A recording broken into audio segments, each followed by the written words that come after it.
Vlad Faranga, who is from the German high school Hermannobert, and will be giving us a speech on the downfall of the greatest photographer.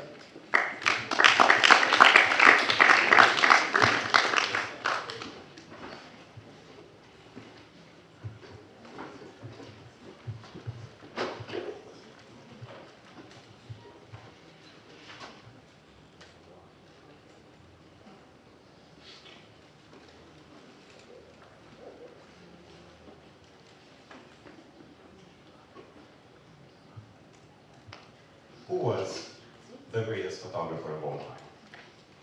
Was it Richard Avedon? Was it Helmut Newton?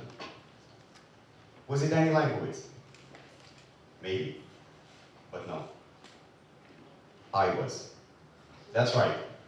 I, Vlad Niculaie Faranga, once was the greatest photographer of all time. Oh, yeah. But before you call me crazy or delusional, I want to share my story. The story of how I once used to be the world's greatest photographer, so that maybe one day you too can follow in my footsteps. It all starts with a very dull and, frankly, unremarkable Thursday in the late March of 2019. I can still remember that day, you know. It was the day a star emerged from the heavens and gifted me the three most unique gifts one could ever receive: brilliance, talent, and of course, humility. And so it was. On that day, I started taking photos. I loved doing it. Everyone loved me for doing it. I became known for my absolute hatred of selfies. Selfies, the ultimate insult to the art of photography. Who cares I only knew how to use 3 buttons on my camera? No. Before you knew it, all of my classmates were coming to me, asking me to take that photo of them while they were doing that and make it so that their hair looked good, or so that they didn't look fat. I was a superstar. And as for the pictures themselves, pure art. But then, our protagonist realized something. He had to get better, as to not lose his prestige and admirers. I realized that I was in this for the long run, and that simply taking whatever that was of my classmates simply wasn't going to cut it. And so, I started experimenting. Everything. Street photography, landscapes, portraits, and even a bit of studio work. And my brilliance quickly showed. By December, I knew absolutely everything there was to know about photography. Or so I thought. As far as I was concerned, the learning part was over. All that remained was the fun part.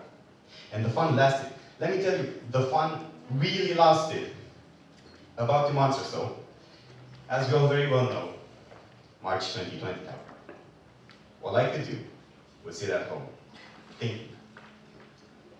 Now, let's be honest for a second. Everyone's search history in quarantine was a bit embarrassing, right? Yeah, mine included, but in fact, mine was even worse. Mine was hinting at outright delusion.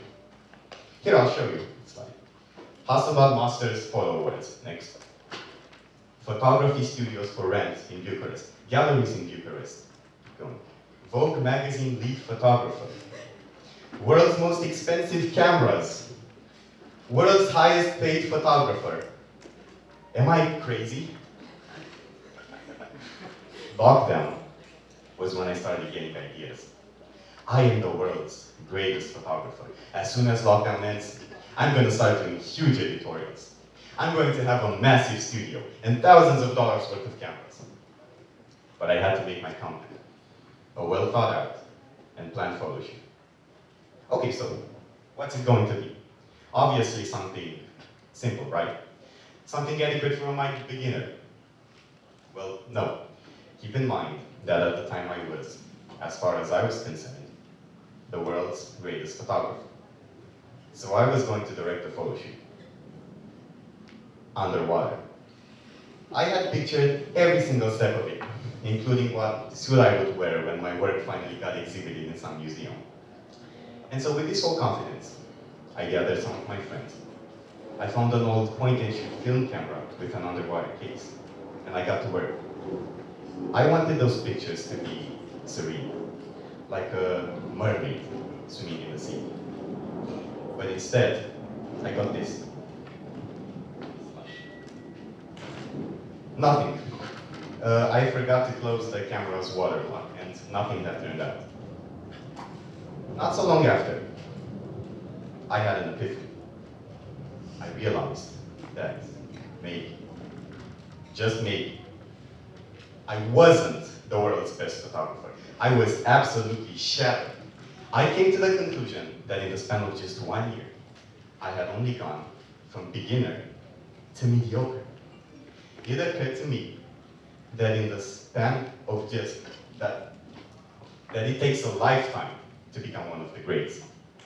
How can that be? In my delusion, I became a walking example of the Dunning-Kruger effect. Its aim is to show how the more your competence and skill rises, the more your ego starts to lower, and vice versa. And it was because of this phenomenon that something else happened. Something that would not let me progress in the long run.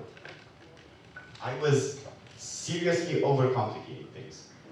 I thought I needed everything, but in the end, I created nothing. I focused more on the how rather than the why. Now, the Dunning-Kruger effect has been studied and talked about numerous times, but I don't feel like it accurately represents what I have gone through. So this is why I have come up with a new phenomenon. It's called the teenage photographer effect. Very similar to the Dunning-Kruger effect, but in my experience, I can conclude that it manifests itself a bit differently. I made an animation to show you how it works. Yeah. A year later, I finally knew what I wanted to do. I wanted to take the characteristics that made every single teenager unique and exaggerate them in crazy ways. I wanted to photograph my generation. And I had absolutely everything. Hands smeared in paint, our speaker Vlad over there being all gentleman-like, welding masks, collages, and many, many, many, many more. Just keep going. I had finally figured it out.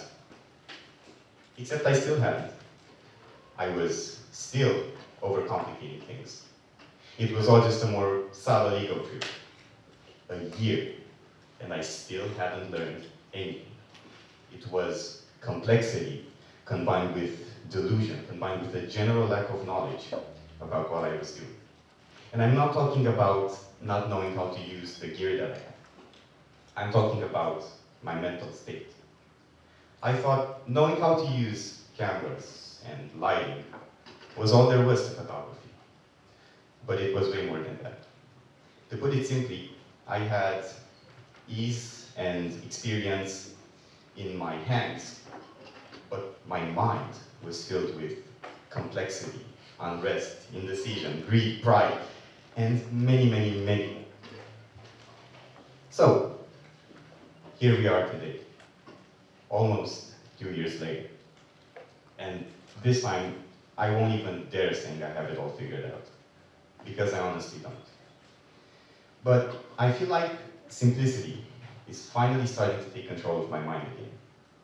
I came to the conclusion that sometimes the best moment isn't even meant to be photographed. I know it sounds really odd, given all that I've said prior. But sometimes, not even a photograph can capture the real essence of a moment.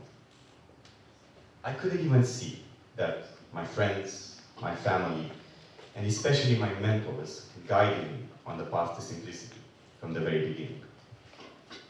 When I first started out, my uncle and mentor gifted me a light bulb on a stick and told me it was all I needed to ever have a studio.